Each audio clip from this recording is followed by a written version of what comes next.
তো হ্যালো গাছ, সবাই আশা করি ভালো আছেন। তো গাছ, এটা আমার ফার্স্ট ব্লগ। তো গাছ, আজকে যদি কোনো মন্তব্য থাকে ক্ষমা করে দেবেন। তো গাছ, আজকে আমি দেখাবো যে আমরা আমাদের হাঁস মুরগিকে কীভাবে আমরা লালন পালন করি। তো চলো দেখা যাক। তো গাছ, প্রথমে আমাদের চারদিকটা সময় চোখে আসে আমাদের এটা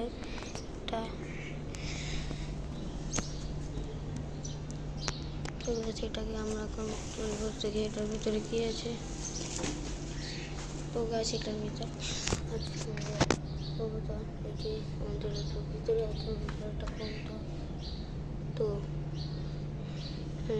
এটা আমার ফার্স্ট ব্লগ। তো আমি আরও উন্নত করার চেষ্টা করব।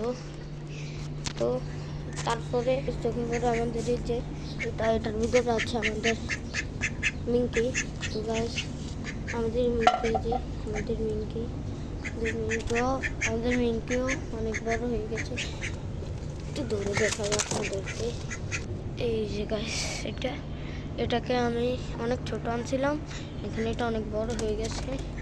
তার কয়েকদিন পরে এটা ডিম পারবে। যারা যারা থাকবেন তারা অবশ্যই দেখতে পারবেন এটাতে ডিম পারবে। তো গাছ, এখানে আছে আমাদের একটা মুরগি। তো গাছ, এটা আমরা সরিয়ে আপনাদেরকে দেখাচ্ছি। তো গাছ, এই যে আমাদের মুরগি। তো গাছ, এখানে আছে আমাদের রাতা মুরগি আর একটা মুরগি, এগুলো ডিম পারবে আর কয়েকদিন পরে। যারা যারা থাকবেন তারা অবশ্যই দেখতে পারবেন। তো গাছ, এখানে আছে আমাদের টকটক, এটা একটা টাইগার মুরগি। তো গাছ, এটাকেও আনছিলাম অনেক ছোটো থাকতে, 5 সমান ছিল যখন আনছিলাম এটাকে। হ্যাঁ, তো এখন এটা অনেক বড় হয়ে গেছে, এটার জন্য একটা ফিমেল আনতে হবে। তো গাছ, যারা যারা দেখবেন তারা অবশ্যই দেখতে পারবেন, যারা যারা আমার সাথে থাকবে। তো গাছ, আজকের ব্লগটা এই পর্যন্তই।